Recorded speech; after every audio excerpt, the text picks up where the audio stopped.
Hello दोस्तों, Brajesh Chandra learning channel में आपका स्वागत है। दोस्तों, आधुनिक भारतीय इतिहास पर मैं अपनी अगली प्रस्तुति के साथ आपके समक्ष उपस्थित हूँ।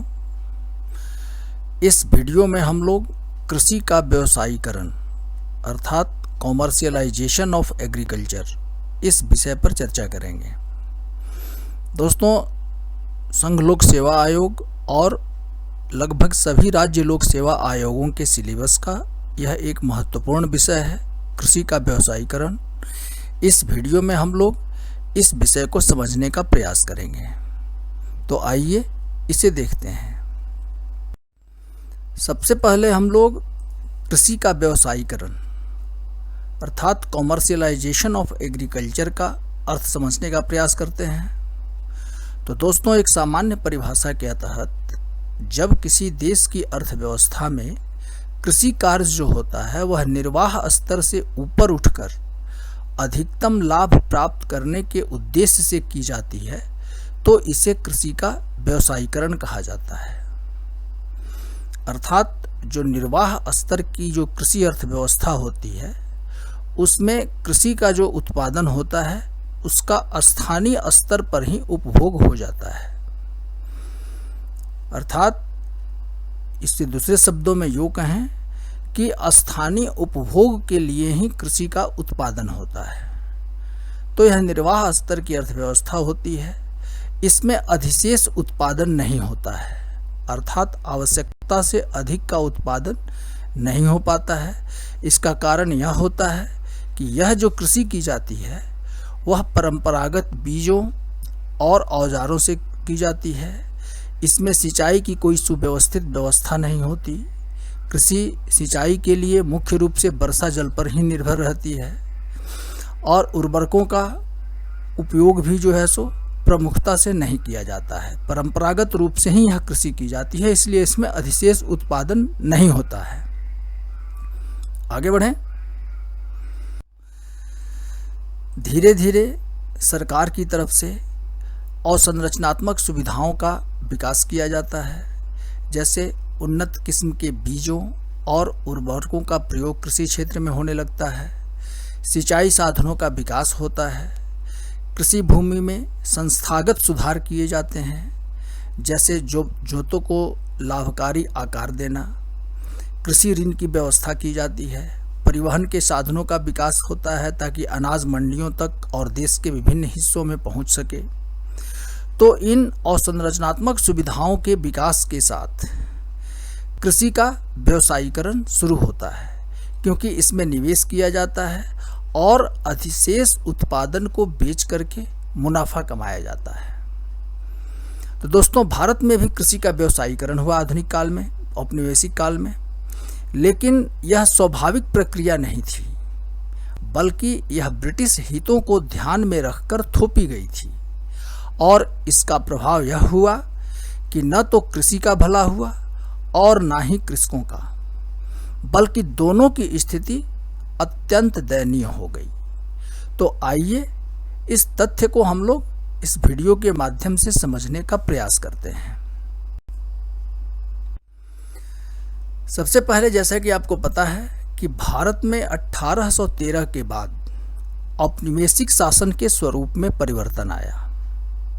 औपनिवेशिक शासन के अंतर्गत यह औद्योगिक पूंजीवाद के चरण की शुरुआत थी।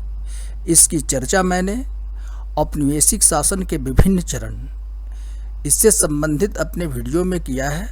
उम्मीद है कि आप लोगों ने उसका अवलोकन किया होगा या आपको पता होगा।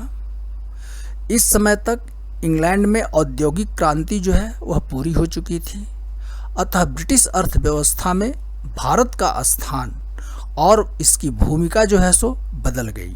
1813 तक भारत अब ब्रिटिश औद्योगिक उत्पादों के लिए एक बाजार था और ब्रिटिश उद्योगों के कच्चे माल और खाद्यान्नों का स्रोत बन गया। अतः भारत के ग्रामीणीकरण को एक सचेतन नीति के तहत प्रोत्साहित किया गया 1813 के बाद, ताकि ये दोनों ब्रिटिश हितों की पूर्ति हो सके। अर्थात जो ब्रिटेन के जो औद्योगिक उत्पाद हैं उसकी खपत भारत में हो सके और ब्रिटिश उद्योगों के लिए या वहाँ के नागरिकों के लिए खाद्यान्नों की आपूर्ति भारत से सुनिश्चित किया जा सके। इसी क्रम में वित्तीय पूंजीवाद के चरण में अर्थात 1807 से 1947 के समय में जब भारत में विदेशी पूंजी का निवेश होने लगा, जो अतिरिक्त पूंजी जो है सो जमा होने लगी वहाँ के इंडस्ट्रियलिस्टों के पास, तो वे उसका निवेश जब करने लगे उपनिवेशों में, तो इसका एक हिस्सा कृषि क्षेत्र में भी भारत में लगाया गया।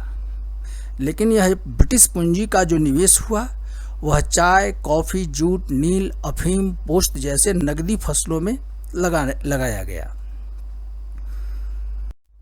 दूसरी तरफ नगद लगान की वसूली की व्यवस्था थी। भारत में जितनी भी भू राजस्व प्रणालियाँ लागू की गई, अस्थाई बंदोबस्त, रैयतवाड़ी बंदोबस्त, महलवाड़ी बंदोबस्त, इन सभी में जो है सो लगान जो है सो वह नगद रूप में वसूला जाता था। इसकी व्यवस्था नगद रूप में वसूलने की थी। इसकी भी चर्चा हम लोगों ने ब्रिटिश भू राजस्व प्रणालियों के से संबंधित अपने अध्ययन सामग्री में मैंने किया है। तो नगद लगान की वसूली और मुद्रा विनिमय के प्रचलित हो जाने से कृषकों को पैसे की जरूरत बढ़ी। अतः भारतीय कृषक भी जो था वह ऐसी फसल बोने के लिए बाध्य हो गए जिनको आसानी से बेच करके बाजार में मुद्रा प्राप्त की जा सके। इस प्रकार भारतीय कृषि का व्यवसायीकरण होने लगा और भारतीय कृषक जो था वह विश्व मंडियों के लिए खाद्यान्न और नगदी फसलों का उत्पादन करने लगा। निश्चित रूप से यह प्रक्रिया भारतीय कृषि अर्थव्यवस्था एवं कृषकों की दशा में सुधार के संदर्भ में सकारात्मक थी, लेकिन इसका लाभ भारत को नहीं मिल पाया, बल्कि भारतीय कृषि एवं कृषक दोनों की दशा अधिक दयनीय हो गई। आइए इसे समझते हैं। इसका कारण था कि वणिक पूंजीवादी दौर में ही औपनिवेशिक शासन की नीतियों से भारतीय हस्तशिल्प उद्योगों का विनाश हो गया था। इसकी भी चर्चा मैंने एक अन्य वीडियो सामग्री में आपके साथ किया है। 1813 के बाद इसके बाद के वर्षों में एक सचेतन नीति के तहत भारतीय अर्थव्यवस्था के ग्रामीणीकरण की नीति अपनाई गई। हस्तशिल्प उद्योगों के नष्ट होने से अधिकाधिक जनसंख्या कृषि पर निर्भर हो गई। इससे जोतों में अलाभकारी विखंडन हुआ एवं प्रति व्यक्ति भूमि की जो उपलब्धता थी वह कम हो गई। इससे कृषि नकारात्मक रूप से प्रभावित हुई और उत्पादन कम होने लगा।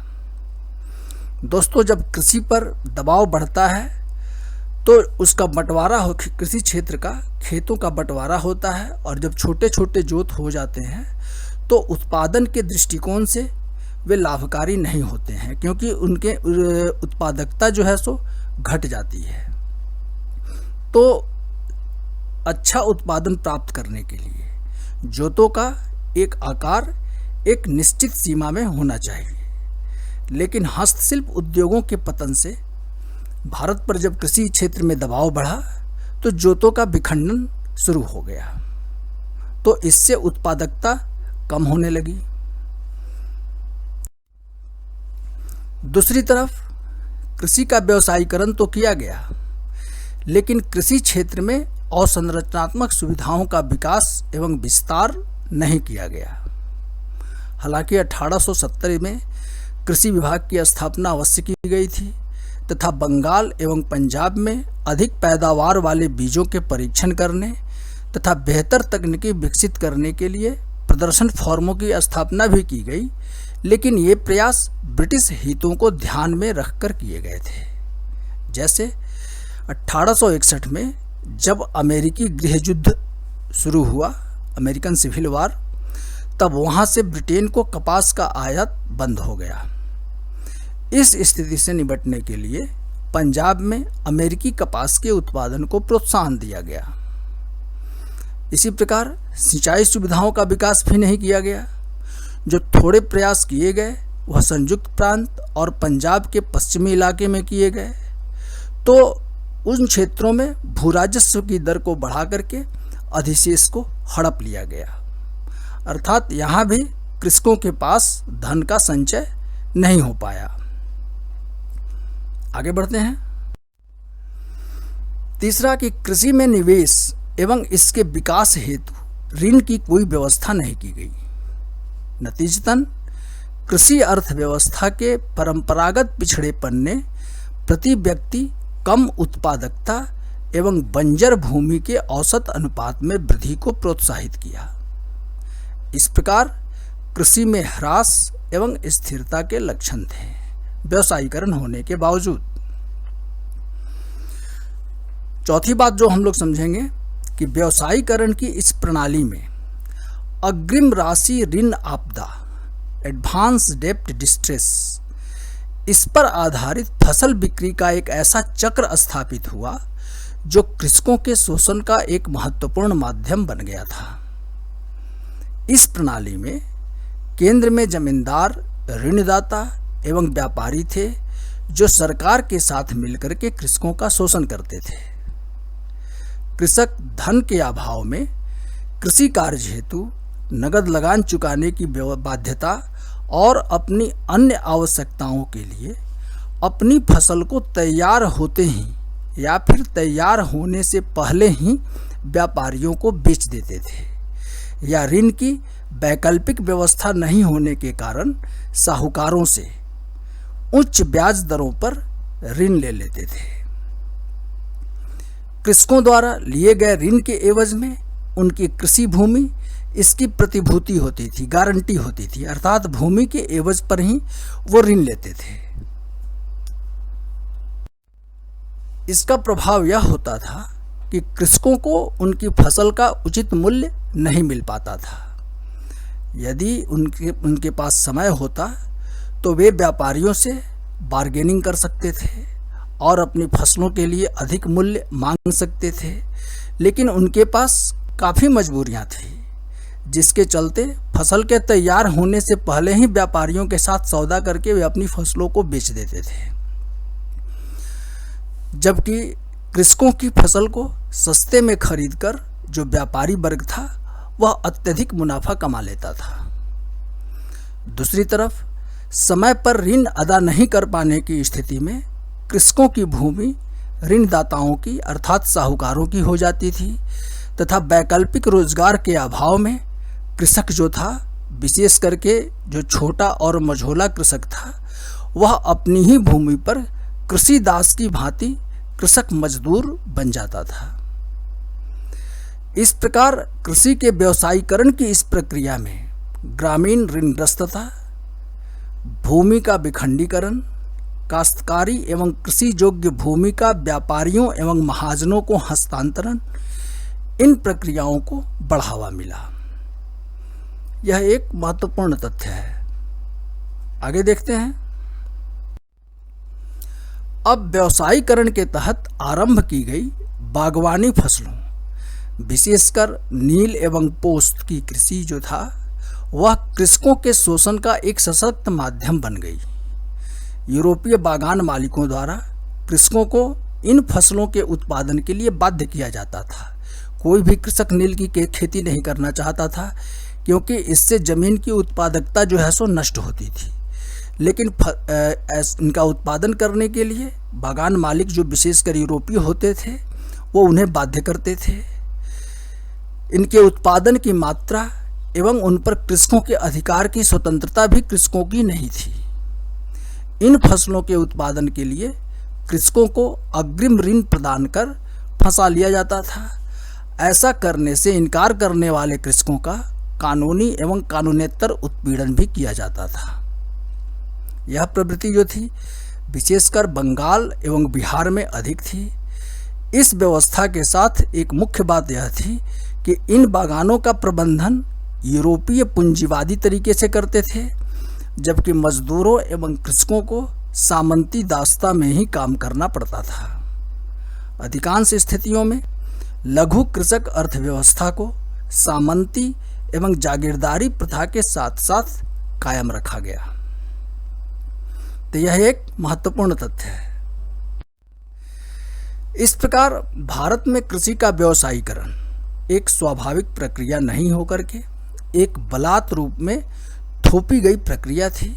जबरदस्ती जिससे कृषकों को विश्व बाजार में कृषि उत्पादों में होने वाली कमी का कुप्रभाव तो सहना पड़ता था, परंतु उसकी बढ़ी हुई कीमत का लाभ कृषकों को नहीं मिल पाता था। 1920-30 की विश्वव्यापी आर्थिक मंदी के दौरान उपरोक्त विसंगतियां जो थी और अधिक तीव्र हुई। इसने सामाजिक तनाव को जन्म दिया, जिसकी अभिव्यक्ति कृषक दंगों एवं आंदोलनों के रूप में हुई। इसमें किसानों का मुख्य निशाना जमीन के बैनामे के एवं गिरवी के जो पेपर थे उनको उन्होंने बनाया। यद्यपि सरकार द्वारा कृषकों के हक में कुछ कानून बनाए गए, जैसे 1861 का पश्चिमोत्तर लगान अधिनियम, 1885 का बंगाल काश्तकारी अधिनियम, 1888 का अवध रेंट एक्ट, परंतु इनका उद्देश्य कृषकों के विद्रोह की धार को कुंद करना मात्र था। अर्थात कृषकों के हित में अगर कोई ऐसा कानून बना दिया जाता जो कृषकों का जिससे भला होता, तो ब्रिटिश हित इससे प्रभावित होते थे। इसीलिए ये जो प्रयास किए गए थे तो कृषकों के विद्रोह को रोकने के संदर्भ में किए गए थे। 1937 में कुछ राज्यों में कांग्रेस की सरकारें बनी, तो इन्होंने भी कृषकों के हित में जो प्रयास किए वह काफ़ी नहीं थे। तो इस प्रकार कृषि के व्यवसायीकरण का लाभ भारत को नहीं मिल पाया। दोस्तों, इस वीडियो में बस इतना ही। दोस्तों, यदि मेरी यह प्रस्तुति आपको उपयोगी लगी है तो कृपया मेरे इस वीडियो को लाइक करें, और यदि अभी तक आपने मेरे इस चैनल को सब्सक्राइब नहीं किया है तो प्लीज़ इसे सब्सक्राइब अवश्य करें।